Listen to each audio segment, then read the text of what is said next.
മുഴപ്പിലങ്ങാട് ധർമ്മടം ആദ്യ ഫേസാണ്, first phase പൂർത്തീകരണവും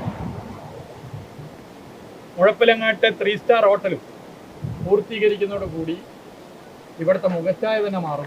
കൂടുതൽ സഞ്ചാരികൾ വരും. കേരളത്തിലെ പ്രധാനപ്പെട്ട ഒരു ടൂറിസ്റ്റ് കേന്ദ്രമായി ഇത് മാറുകയാണ്. ഇന്ന് ഏഷ്യയിലെ ഏറ്റവും വലിയ ഡ്രൈവിംഗ് ബീച്ചാണത്.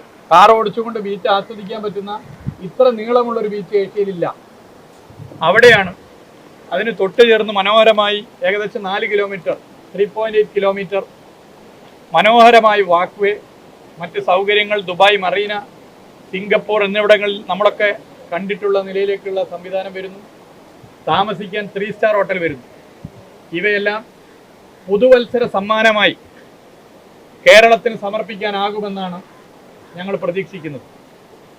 പുതുവത്സര സമ്മാനം 2025 വരവേൽക്കാൻ ഈ 2 പദ്ധതികളും യാഥാർത്ഥ്യമാക്കി സമ്മാനമാകുമെന്നാണ് പൊതുവെ കരുതുന്നത്. ഇതിൻ്റെ മറ്റു കാര്യങ്ങളൊക്കെ തന്നെ പരിശോധിച്ച് മുന്നോട്ട് പോകുക. ഇത് പരിശോധിക്കാനാണ് ടൂറിസം ഉദ്യോഗസ്ഥർക്കും മറ്റുള്ളവർക്കും ഒപ്പം ഇവിടെ വന്നിട്ടുള്ളത്.